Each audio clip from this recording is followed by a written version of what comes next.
Yo, what's up, everyone, and welcome to another episode of the Summer Summary Series. And today we're down to the last team that's left to talk about in the Pacific Division, and that is the Phoenix Suns. So last season was the third one in a row that the Suns missed the playoffs since I think 1980. So that's gotta hurt. They finished with 25 wins to 57 losses. And on top of that, they missed out on an extra lottery pick. They could have got it when if the Lakers didn't make the playoffs. They got the pick, was a protected one in the sign and trade that they did with Nash. But obviously they missed out on it. The Lakers went to the playoffs, and they could have got a second one, but they didn't. So next to all that, they had to deal with all the shenanigans of Michael Beasley and. Losing Steve Nash, that's gotta be a rough one. Was one of the biggest faces the franchise has ever had, and he's a future Hall of Famer, one of the best point guards who ever have played the game. So that's gotta hurt. And a guy like Goran Dragic, he's not bad at all, but he's not the same kind of caliber that you can just pick your team up and keep it flowing like Nash did. So, but we'll see what they did to change that this summer.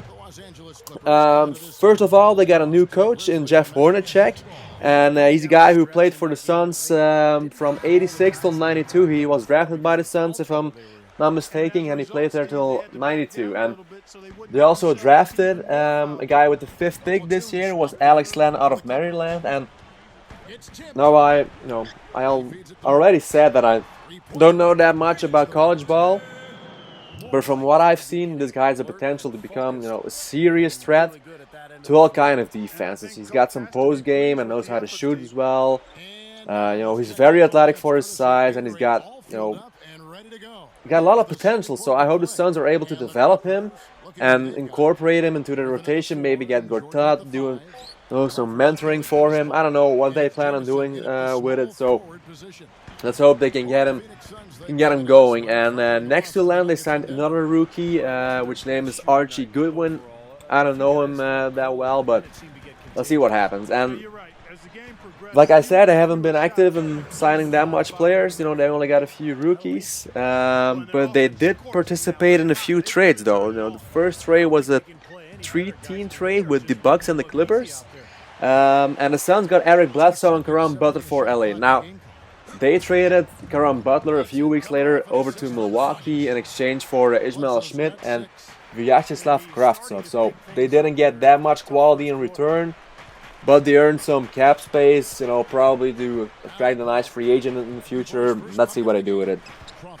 And the second trade that they participated in was the Louis Scola trade. They sent him over to the Pacers in exchange for Gerald Green and Miles Plumlee, and a future first-round pick on top of that. So the only players they got rid of without a trade were Michael Beasley. He was kicked out because of violating the anti-drug policy of the NBA once more. He went to Miami in the meanwhile, and the other guy they waived was Hamed Haddadi. I don't know what happened to that guy.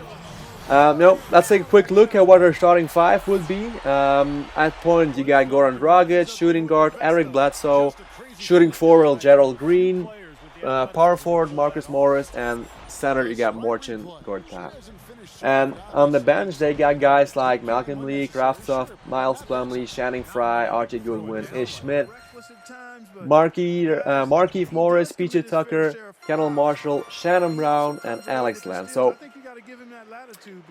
you can already see in the starting lineup that they have a bit of everything. They got athleticism in Bledsoe and Green, and a steady center, a defensive anchor in Gortat.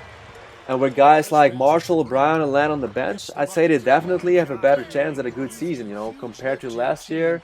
We'll really have to wait to see how they come together. Like I said, it's an interesting combo of players that, that could go very well, but it could go the other way as well. I do think players like Bledsoe and Len, they have the potential to become a nice kind of 1-2 punch, maybe to bring back, some of that Nash, Stoudemire, Glory Day feeling. We'll see. They could be a very interesting combo, and defenses need to be watching out for them if they actually come together. So Are they gonna make the playoffs this year? I don't think so. Maybe the 8th seed, if they come together, like I said, maybe they're able to upset a team and go for the 8th seed, but I don't think so. Just like the Kings, they gotta come together, maybe build around what they got now, attract a nice free agent in the coming free agency. Let's see what happens. I hope for the Suns they can go back to that 90s glory days feeling, with Barkley and all those guys. So we'll see what happens.